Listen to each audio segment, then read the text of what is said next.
Well, I'm Tony Burton from Civic Voice, and it's great to have Greg Clark here, the Minister for Planning and Decentralisation, to talk about the localism bill. Good to be here, Tony, and I'm very grateful for all the campaigning that you and your member organisations have done to get us this far with the bill. Well, thank you, Greg. And can you talk us a bit about the localism bill? What's so important about it, and why does it really matter to the volunteer civic societies around the country? I think it's a really landmark piece of legislation in that it gives, pretty much for the first time, the rights to people in communities to do things differently, to have their voice listened to and taken account of in everything from the planning process to how public services are delivered locally, to what their local authority does.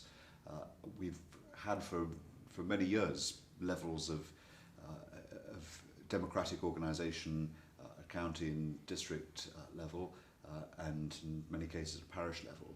But this really turbocharges the rights that people in neighbourhoods and in communities have. You've talked about the power shift. Can you just tell us a little bit more about what you mean by that? Yes, I think it's exemplified in the way that local government has had its powers in the past. Up to now, local government has literally existed to do those things that central government have asked it or required it to do. That has been the constitutional settlement, if you like. They're obliged to do and only do those things that central government have explicitly allowed it to do. What we have in the localism bill is a complete about turn of that position. We've turned it on its head. So local government can do anything that it considers necessary and helpful to further the interests of residents, unless central government, Parliament, says it can't. So it completely changes the default from something that is prescriptive and restrictive into something that is fundamentally enabling. And that thought that applies in what we call the general power of competence that we're introducing to local councils, the thoughts behind that we've provided much more widely, so in the planning system and in these rights. So it's to give people in communities the right to be heard, the right to make suggestions as to how things can be done differently, and with that the power to insist that they are heard and not to be unreasonably battered away. And you're taking that power shift beyond local councils to communities directly themselves, and I think planning is a really good example. And civic societies are the most numerous participants in planning in the country. We're really interested in the neighbourhood planning provisions. So can you tell us how they're going to work and how do they fit in with the local plans that volunteers spend an awful lot of time getting involved in at the moment? Yeah, I think if we all consider the planning system, and your members will, I'm sure, share my view that actually planning has become increasingly contentious, very, I think, full of heat and not of light, big battles that enjoy or that provoke a degree of animosity locally. And I think that's increased a lot over recent years. And I think it's one of the reasons for that is because people think planning is something that is done to them rather than something that really truthfully and fundamentally involves them. And if people do feel that they are imposed on and have no real ability to shape what is among the most important things in people's lives, their community, the places that they live, work, bring up their children. Most people love where they live, and the idea that people can do things, often they might think sort of deleterious to it, without being able to shape that, I think produces a great deal of anger.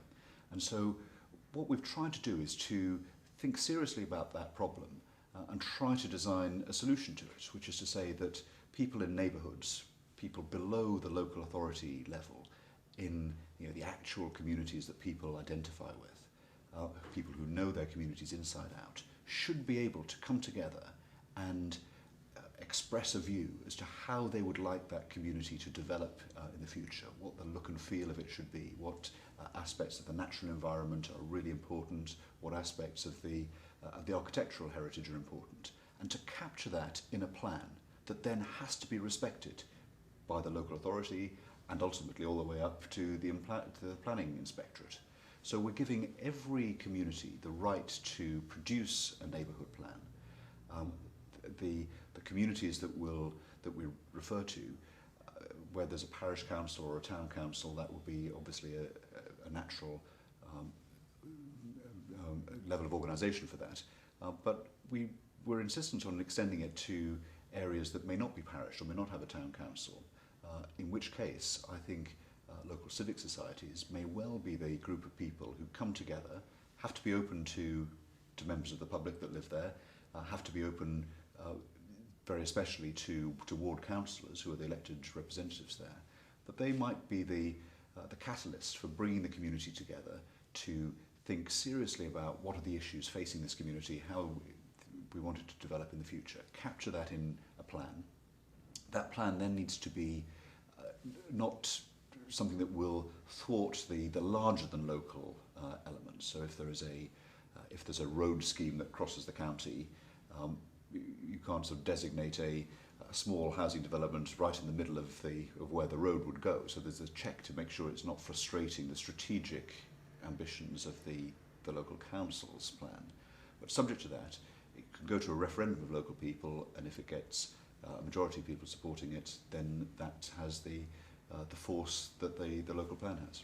There's some exciting thoughts there, but Civic Society is also looking at some of the practicalities of making it work. And what's going to happen where the neighbourhood cuts across to local authority areas, for example, which does seem to happen remarkably often? It does, and that reflects the natural geography of this country, that things don't fall into very convenient administrative boundaries. And I think one of the problems that we have in areas where a boundary is very significant like that is it divides communities. And so what we've said is that it would be possible for a neighbourhood plan to span local authority boundaries, and then the neighbourhood plan to have force in both of the authorities that comprise that neighbourhood.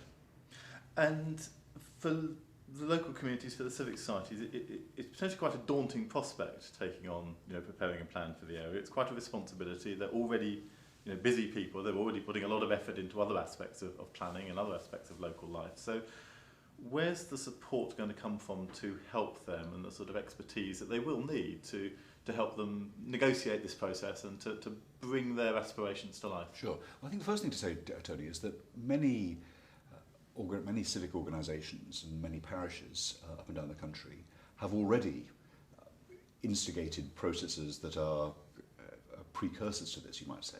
Many of your members will have produced parish plans, and they've been fantastic often in bringing the community together and getting them to think about the future of their community. Sometimes they've produced a bit of frustration that actually they didn't have the teeth that people would like them to have. So for those parishes, for those town councils and for those areas that have produced a plan of this sort, this is a great opportunity to give teeth to the provisions that they've worked on, and to make that all even more worthwhile.